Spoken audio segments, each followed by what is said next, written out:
you ever lost on a coin toss? Sir, the most you ever lost on a coin toss.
Good evening, ladies and gentlemen.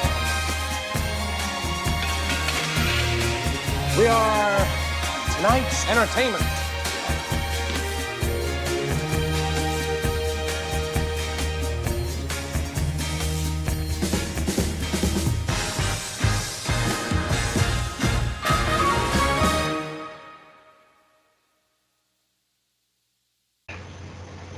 Hello everybody and welcome back to the Fleming Film Show. Joining me is Justin Doyle and I'm Robbie Fleming, and today we are talking about a great director from Great Britain, Guy Ritchie.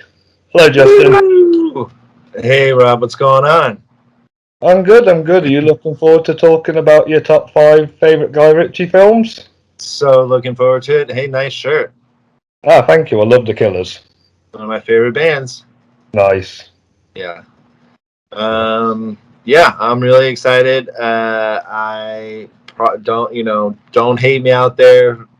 As I say, I go for entertainment value, not necessarily the best movies there are. So, don't hate me. But yeah, no, Guy Ritchie's great. It looks like we have let's see, 8, 10, 12 movies that he has come out. 1998 was his first one. 2021 was his last one. And yeah, we have, most of them are hits. Some of them fly underneath the radar. Some of them are cult classics. But yeah, he's made some money in some of these films. Why did you want to talk Guy Ritchie? Because I recently saw his new Wrath of Man film, and I thought it would be a perfect topic to talk about for this show, as we love Guy Ritchie here at Robbie's Reviews. Yeah. And Wrath of Man was a solid film, and I think it's a lot of people's favorite of 2021. One of the tops up there because it's a damn fine film. It is, and I'll be talking about it more. I may as well. You want me to go first? Actually, I wanted to go first since Guy Ritchie's from the same country as me. Okay, hit it. My number 5 is one of his gangster films, which he is well known for. This brought the career of some really good actors, including Tom Hardy, Idris Elba, Gerard Butler, Mark Strong. It's Rock and Roller. Yeah, tell me more about Rock and Roller. So there's this crime boss played by Tom Wilkinson who gets involved in this scandal, and Idris, Tom and Gerard play these 3 criminal buddies called the Wild Bunch, and they have their own story arc. Fabi Newton's in it, and She's beautiful as always, and Mark Strong. And yeah, now these are really big and talented actors, and it's nice to see that they all got their big break in this film. Also, Ludacris and Jeremy Piven, boys from your ends, they did a fantastic job and made a really good duo. I saw this movie in theater and I really don't remember it, which is why I left it off of my list. But yeah, it's a 7.3. I do remember this was, let's see, 2008. So this is like right around the time where Gerard Butler was pretty much in everything because of 300. And this was like it was a different movie for him because he was in these like love movies, and this one was like going back to his roots. And yeah, I don't think we had seen much of Idris Elba before, and then not much of Tom Hardy either. So yeah, Toby Kebbell's in it, Ludacris. Yeah, pretty solid cast. This one, yeah, this is one of the ones that I was talking about that kind of went under the radar. Like it didn't do too well. Yeah, it's 25 million worldwide. With a budget of 18, so it made its money back. But yeah, opening weekend was only 144,000. So this one didn't really do. There's only one disadvantage with this film. It teased the sequel at the end of the film, and the sequel never happened. And I just kind of think that's a bit of a letdown. Yeah, and we know if Guy Ritchie's going to do a sequel, he'll do it his next movie, as he did with Sherlock Holmes and Sherlock Holmes 2. So Rock and Rolla should have came second, in 2009 or 2010, but did not. All right, my number 5 is also a gangster film, and I'm sure it's higher on your list, but I'm sorry, it's Snatch is my number 5. Pretty much just because of Brad Pitt and his performance in this movie is just so fun, and you don't even understand what he's saying. Like well, I'm gonna have to rewatch this, and when I do, I'm gonna have the subtitles on so I understand what he's saying. But we also have Jason Statham and Vinnie Jones, of course. Ewan Bremer, who's in a lot of the British films, and Benicio del Toro. This is a fisticuffs movie. This is a brawling movie. This is kind of where we saw a lot of his slow-mo, a lot of Guy Ritchie slow-mo directing, and it happens more in his films after this, of course. But this movie came out in 2000, so I was in high school. It had some buzz, but it didn't. Again, it kind of really just went underneath the radar. The budget was, I guess, 6 million euro, but it made 83 million worldwide. So much better than Rock and Roll Up. But this is just a cult classic. This is one that everyone talks about when they think Guy Ritchie, when they think a British film, when they think even Vinnie Jones. Like, this is his one of his best performances, and probably where we first kind of saw him when he came around in films, which I miss him. I haven't seen him in a while. But yeah, this is the continuation of Guy Ritchie and Jason Statham as well, because he's in a lot of Guy Ritchie's films. And yeah, Snatch. It's just a lot of fun, gangster film. Yeah, it's about thieves. So it's good. Snatch is my number 5. I'm glad you were fair on it. Oh, what's that? I'm glad you were fair on Snatch, but it's a lot higher on my list. Yeah, I'm sure it is. What's your number 4? Number 4? My number 4 is going to be a shocker to many die-hard Guy Ritchie fans. This is his debut movie. It's Lock, Stock and Two Smoking Barrels. This is a really good story on paper, and the acting, even though Jason Statham and Vinnie Jones were athletes first, and this was the first time they were acting, I think they did well. The other cast did really good as well. Alan Ford, he's obviously the best in Snatch, but he's quite good in it too, and so Sting. And yet the 4 of them, this also started Dexter Fletcher as well, who is now a movie director. And yeah, my only issue now is I feel like the film is a little bit outdated, and the story and the visuals kind of look a bit low budget. But besides from that, on paper, it's a really good script and a good debut movie. Yeah, it's really raw and rugged, this movie. It's like, even like the texture of the film just seems like it was beaten up a little, you know?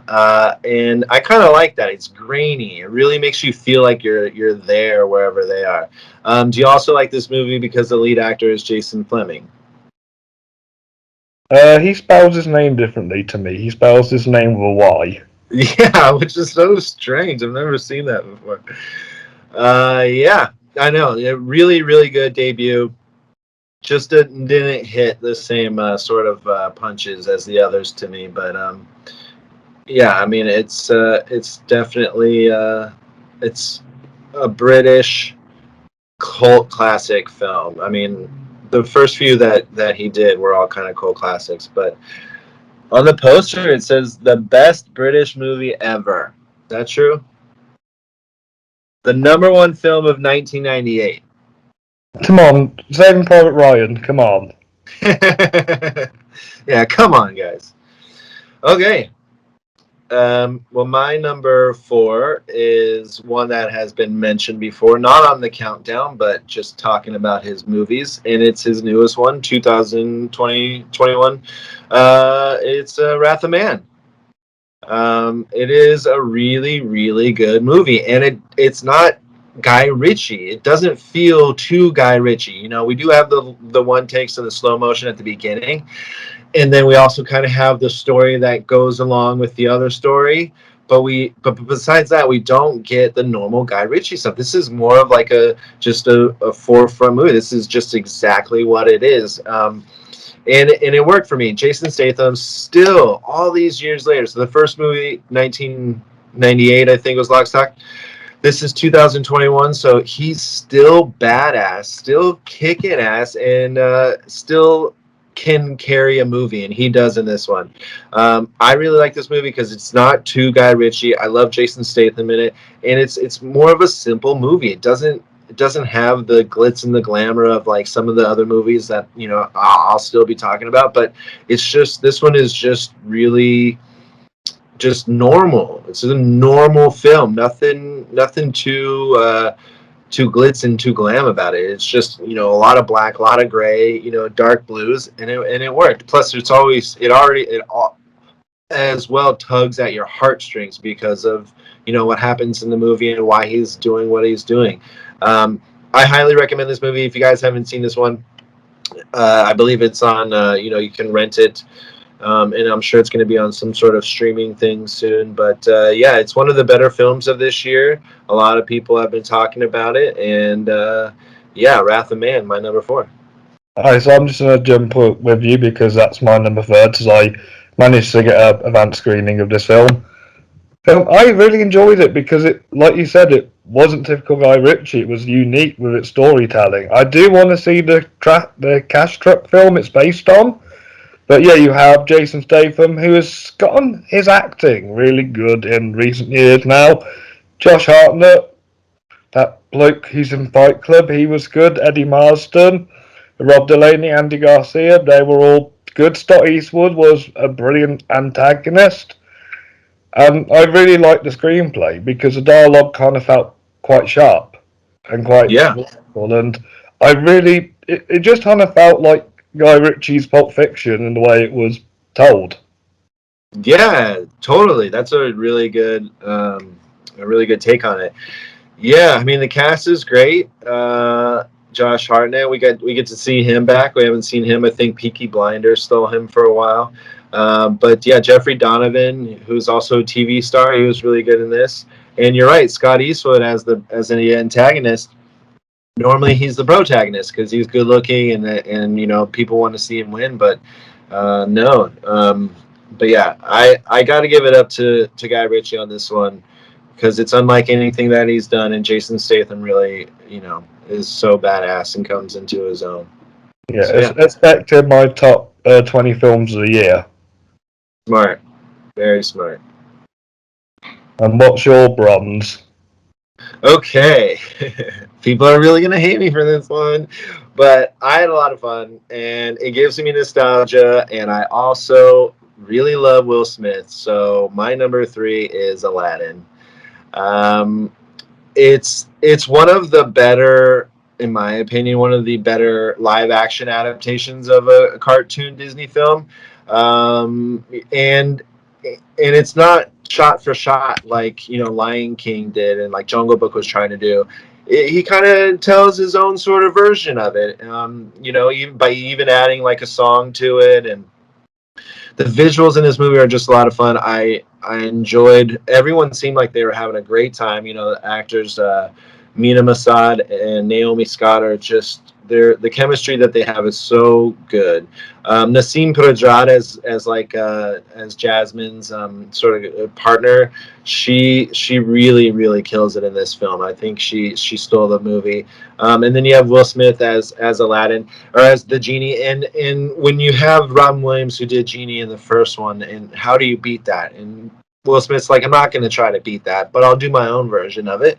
And he did. And he's a singer, rapper, a PG rapper. So this worked out perfectly for him because he got to sing in these songs or in this movie and really have a good time. And I went and saw it again back in the theater just because I really enjoyed it. And yeah, it's also not Guy Ritchie. We have one slow-mo shot in this movie, and it's when he's falling back in the chair down into the water from the tower, and that was it. Otherwise, this is a Guy Ritchie film, question mark? You don't even know. I like when directors can hide behind movies and not show what they do all the time. Like we talked about Wes Anderson. Guy Ritchie's kind of like the same sort of way, and this is completely different from what we normally see. So I got to give it up. So Aladdin is my number 3. The only thing I don't like Aladdin is the actor who played Jafar. Oh yeah, Yeah, he just kind of, Marwan Kenzari. yeah, he just didn't really. He felt miscast, and he didn't feel threatening and scary enough. He just kind of felt a bit kind of lackluster. Yeah, I totally agree. Actually, you're right about that. Yeah, Jafar was miscast, but yeah. Otherwise, I thought it was pretty darn good. Pretty darn good. One of my. It was like in my top 15 of that year, 2019. All right. Yeah, I did have fun watching it in cinema anyway. Yeah, yeah. It's a fun, entertaining, rewatchable movie, which is why it's up there. Yeah. Yeah. So, you ready for my number 2? Bring on the silver. My number 2 is a film I saw in cinema. It's one of his most recent movies as well. It's a really well-written movie, and it changed Hugh Grant's career in a completely different way. The Gentleman. So this is Matthew McConaughey, who's this American who's became this big drug kingpin in England, sorry. He's got this massive weed plantation, he's got this sexy wife, and he's got this really cool right-hand man played by Charlie Hunnam, and everybody's after him. Hugh Grant's after him, he plays this sneaky journalist. Of this American guy is after him, who's a bit dodgy and a bit smug. And then there's Henry Golding's character, who is a very strong antagonist. And I feel bad because poor Colin Farrell, the coach, he kind of gets into this without getting him. He gets into this accidentally, and you really feel bad that he's trying to be the good guy in this scenario. But Gentlemen, I think, really brought back good Guy Ritchie films, and I think that's why it's my number 2. Yeah, this was a success. This came out in January of 2020, right before the pandemic. One of the last big movies that came out. Budget was $22 million, made $115 million. So it definitely is one of his better money makers. Yeah, it was really good. It was the first movie of the year that I enjoyed, obviously, because it just came out in January. But yeah, to see Henry Golding as something different than we've seen him before was great. And then yeah, I always like Charlie Hunnam. I always like Colin Farrell. Matthew McConaughey. They always do really, really good stuff. Hugh Grant, he's one of my, probably like top 10 favorite actors overall. I think he's, just really talented and really, really good. And you're right, this is such a weird sort of placement for him. But no, it worked. It worked. I think this was a lot of people's favorite from last year, at least, top 15, I would say. We didn't have much to work with, but yeah, Guy Ritchie came back to his old self. This is a total Guy Ritchie film. I like that it was about weed instead of about, something else. This is more modern because weed is like a bigger game nowadays. So yeah, it was really interesting, and I'm sure Matthew McConaughey was like, I'm in, because I think he loves his weed. So it was a good film.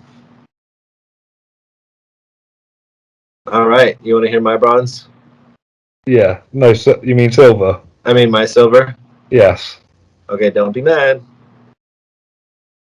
This movie came out in 2009. It's his only franchised movies. It's the first of them, and it's Sherlock Holmes. I had such a good time with Sherlock Holmes. Now it's like Snatch but done in a different world with characters we do know. Sherlock Holmes and Watson. So we have Robert Downey Jr., Jude Law. We also have Rachel McAdams. Mark Strong is back. Anybody else notable? Eddie Marsden. Who? Oh yeah, Eddie Marsden. Yep. Oh yeah, Marsden. He's he's always in the British films. He's in The World's End, right? Yep. Yeah. But yeah, this is just a classic styling of Guy Ritchie, just done with characters that we do know. It's dark. It has this gray hue, this bluish hue always. I was in love with Rachel McAdams at this time, so I went to actually see it for her. I love Rachel McAdams. Yeah, and she's dynamite in this movie. And so is Robert Downey Jr. He's such a delight. Like I know a lot of people have seen Sherlock Holmes done differently in various ways that get a real British person, right? But he's just so damn charismatic, and so he just fits the character. Like being able to use a cane to do like certain things to block people or whatever is like the styling of Robert Downey Jr. He just seems like he's an elegant fighter, and I think it just fit perfectly. And I thought the relationship with him and Jude Law really just worked for me. I saw this movie 2 or 3 times in the theater, and then was really excited about the sequel, even though the sequel let me down. But yeah, I just really, really, really like Sherlock Holmes, and I'm not gonna apologize for it. No, don't be wrong. It's an okay adaptation. Robert Downey Jr. I think he's still better as Charlie Chaplin when it comes to British accent, but at least he's better in this than Doolittle. Jude Law's fun as Watson. Rachel McAdams and Mark Strong are also great in it. I do like the action. I kind of like how he explained everything, but my favourite adaptation is the series with Benedict Cumberbatch, but I do want to explore more Sherlock Holmes because he does work better in his Victorian setting where the books were written. I just think I like the series because it's acted better, but yeah, I would put that at number 6, actually. Yeah, I know. Like I said, I know people like other adaptations of it, but yeah, no, this was a good movie. Came out during the holiday season, and I just had a fun time with it, and I would rewatch it. It really made me love Mark Strong. I think he's such a good villain and such a good actor. And then yeah, the action in this is top notch. It was a lot of fun. Yeah, definitely. Well, I went to see 2 films around that time, Sherlock and Avatar, and Sherlock Holmes was a lot more fun. Yeah. All right. So hit me with that gold. Snatch. What else can I say? The writing, the performances, the soundtrack, the cinematography. I think this is probably the best British movie ever just did. I mean, you got Brad Pitt, Jason Statham, Stephen Graham, Lenny James, Goldie, Benicio del Toro, Alan Ford. I mean, what else can you say about this movie? This is one of the masterpieces of the 21st century, and I'm kind of glad that you know this film and you like this film because I don't expect many Americans to get Snatch or its British humour, and I'm kind of glad you've been to England and and you've realised that we're not all posh and that there are people like people in Snatch, but just Snatch does it a bit more over the top and makes it purely entertaining. Yeah, I think cinephiles and movie lovers know, like they have to know about Snatch. It's everyone would probably say it's his best movie. Uh, but did you? I mean, it's one of your all-time favorites, right? Yes. You're just a Brad Pitt fan, I think. What did you see in theaters, or did you have to wait? I mean, you're younger than me, so. Well, I was 6 at the time of 2000, 2000, so I watched it 10 years later when I was at high school, and my dad brought me the DVD because friends kept recommending it me. Yeah, yeah, and it just blew you away from the get-go. Yep. Yeah, yeah. I mean, it was in my number 5. It's. At least you've had one of two of mine in your list. Yeah, yeah. Yeah, Guy Ritchie really shines in his where he lives, just like you said, in his sort of where he lived, where he's grown up, because he just knows those streets. Whereas like Aladdin, I think was a stretch for him. Even King Arthur is sort of a stretch for him as far as Yeah. the story and stuff. But which is why I liked Aladdin so much, is because it worked, even though it is such a stretch for him. Even Wrath of Man is sort of, but. Yeah, he's really in his element when you don't understand what people are saying, and it's dark, drab, and dreary. Yeah, basically. Okay, are you ready for mine? Yes. What is yours out of curiosity? I had so much fun with this movie. It was probably in my top 10 of this year in 2015. When you had mentioned Hugh Grant, I thought this is what you were bringing up. It's based off of a series I'm sure everyone loves more, The Man from U.N.C.L.E. I love this movie. It has Alicia Vikander in it. Has Armie Hammer in it, who we shouldn't be really glorifying anymore. um, but also it has Superman. It has Henry Cavill in it as somebody else other than Superman, and he was great. He's fantastic.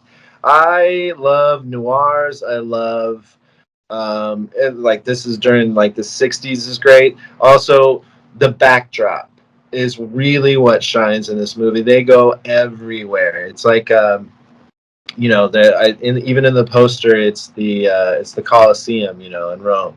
It is just so much fun. This is actually one of the first times I think that we see Elizabeth Debicki, who was in Tenet. I thought she was great in this movie.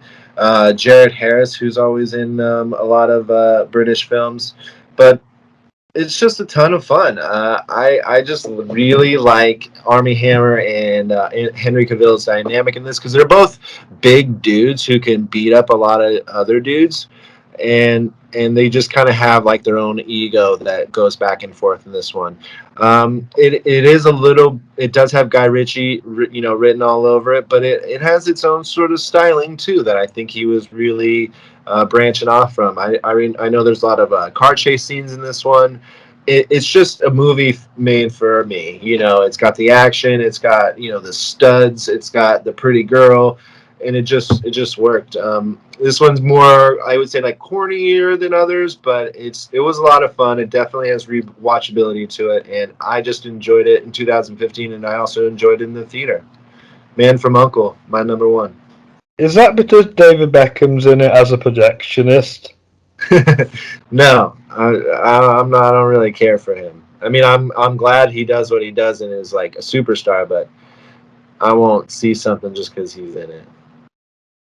Yeah, I'm kind of glad he only gets cameos in Guy Ritchie films because I don't think he'd be good at acting. No. Budget was $75 million and it grossed $107 million. So it doubled up. It's pretty good stuff. Yeah, I would say overall, Guy Ritchie is a successful director. I think out of his 12 films, yeah, like 10 of them are really, really solid. Nice. Do you have an also rant? Do you have something Uh, that you obviously, love as well? Sherlock, The Man from U.N.C.L.E., the two you mentioned. I've not seen Swept Away. Yeah. Wasn't really big on Revolver. I haven't seen Revolver either. I And haven't I seen think Swept Away or Revolver. I need to give Sherlock Holmes 2 a second watch. Yeah, my sixth would have been The Gentleman. And I also really liked King Arthur, even though I know a lot of people didn't. Yeah, I'm not big on that one either. But yeah, I would watch Game of Shadows again, but I think the one I need to rewatch probably Snatch and Rock and Rolla. What about Lock Stock? Would you rewatch Lock Stock?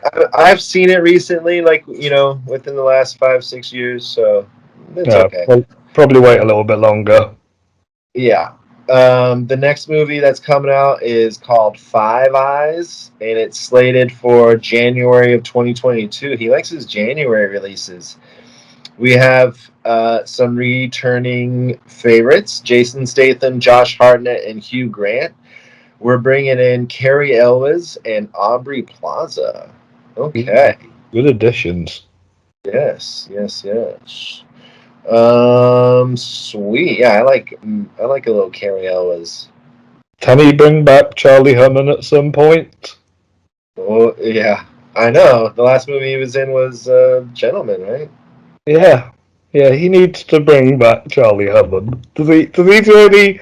Because when Charlie Hunnam's in the Guy Ritchie, he acts really well. In Yeah. other films, he's doing a terrible accent in. Yes. Bugsy Malone's in it. Do you know who that is? Yes, he's a UK rapper.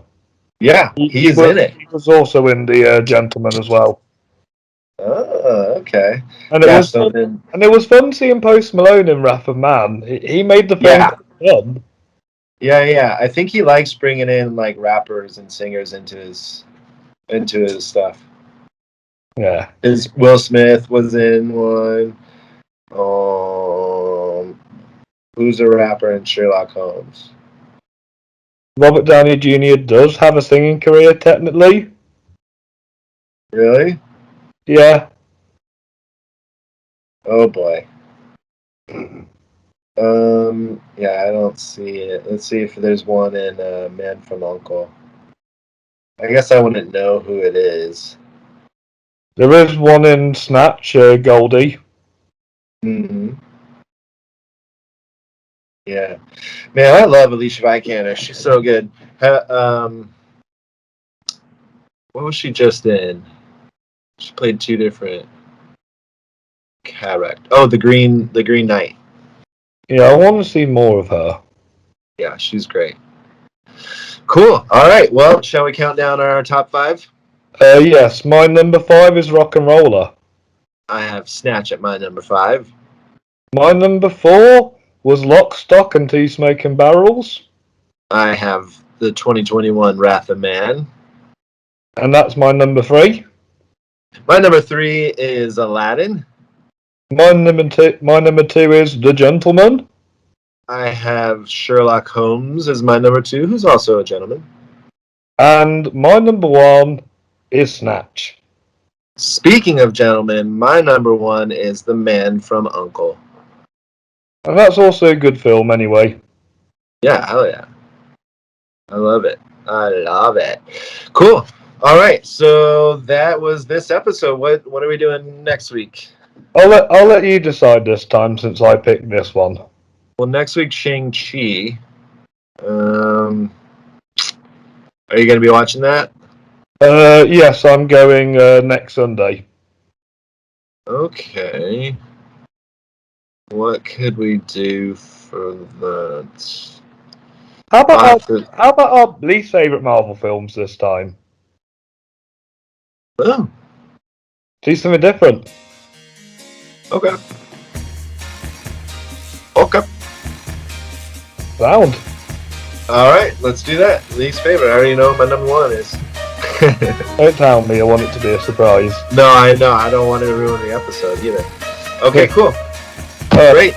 All right, so yeah, go watch all my stuff on Worth Review Movies. Rob and I just did Hard Candy for our crossover movie of the month. We'll have a new one next month, and yeah, Worth Review Movies and all the things. Look out for extra content of old movies on TikTok. Worth Review Movies on there. And yeah, the other podcast I do is the Pond Theater. We talked Kissing Booth 3, Keys All That, and Chase talked about Paw Patrol, the movie on Paramount Plus. So it wasn't a good week for movies. We were supposed to talk about Reminiscence, but he wanted to talk about Paw Patrol instead. So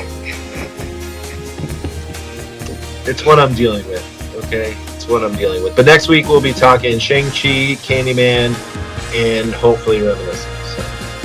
Awesome. And don't forget to check out Robbie's Reviews, my website, www.robbiesreviews.co.uk. Like, subscribe, give me a comment, let me know your favourite Guy Ritchie films in the comments down below. Make sure you check out our previous episodes of the Fleming Film Show.